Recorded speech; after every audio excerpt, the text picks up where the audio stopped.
Hello guys, Bangladesh cricket టీంకి 3 ఫార్మాట్లో కూడా 3 డిఫరెంట్ కెప్టెన్లు పెట్టారు భయ్య. అదేంది అంతకుముందు ఇద్దరేగా భయ్య అని అడుగుతాం. సో దాని గురించే చెప్తున్నా విను. అంతకుముందు టెస్ట్లకి ఓడిఎస్కి షాంటో ఉండేవాడు, టీ20లకు మాత్రం లిటన్ దాస్ ఉండేవాడు కదా. సో ఇప్పుడు అలా కాదని చెప్పేసి మూడింటికి 3 డిఫరెంట్గా ఉండాలని చెప్పేసి టెస్ట్లకి షాంటోని పెట్టారు, టీ20లకు కూడా లిటన్ దాస్నే పెట్టారు. మరి ఇక్కడ ఓడిఎస్కి వచ్చేసరికి అంతకుముందు షాంటోకి డిప్యూటీగా ఉండేవాడు ఎవరు, మేడి హసన్ మిరాజ్. సో మరి అతన్ని ప్రమోట్ చేసి కెప్టెన్గా ఓడిఎస్కి పెడతాం జరిగింది. ఇప్పుడు అదేంది భయ్య అలా ఎలా పెడతారు అంటే, సో మరి మనోడు అంతకుముందు కూడా ఒక 4 మ్యాచ్లు చేశాడు షాంటో లేనప్పుడు.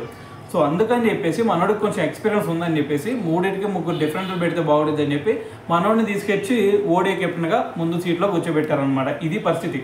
అయితే ఇక్కడ ఇంకో డౌట్ రావాలి, అరే ఎంత కెప్టెన్సీ వచ్చింది, మరి అతనిలో ఎటువంటి ఎమోషన్ చలనం ఏమి లేదా అంటే ఖచ్చితంగా ఉంటాయి అందరిలో. సో మరి మనోడు ఏమన్నాడు తెలుసా, చిన్నప్పటి నుంచి అంట మేడి హసన్ మిరాజ్కి ఒకసారైనా సరే బంగ్లాదేశ్కి కెప్టెన్గా ఉండాలని చెప్పేసి అనుకునేవాడంట. మరి ఈ రోజు నెరవేరింది కదా. సో మరి ఈ రోజున మరి నాకు నా ఫ్యామిలీకి ఇది ఒక గర్వకారణమైన విషయం. సో కాబట్టి ఈ రోజున ఎప్పటికి కూడా మర్చిపోలేను.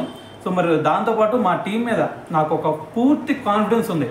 రాబోయే రోజుల్లో మరి మా టీంతో కలిసి ఒక మంచి విజయాల్ని అందించడానికి చూస్తాను అని చెప్పేసి మనోడైతే కొంచెం ఎమోషనల్ వర్డ్స్ అయితే వాడడం జరిగిందనమాట. సో ఓవరాల్గా మరి 3 ఫార్మాట్లకి బంగ్లాదేశ్ టీము 3 డిఫరెంట్ కెప్టెన్లు పెట్టింది. సో మరి ఇక్కడ నుంచి వీళ్ళ ఫలితాలు ఎలా ఉంటాయి అనేది తెలియాలంటే సో మరి ఇంకా రాబోయే మ్యాచ్లో చూడాల్సిందే.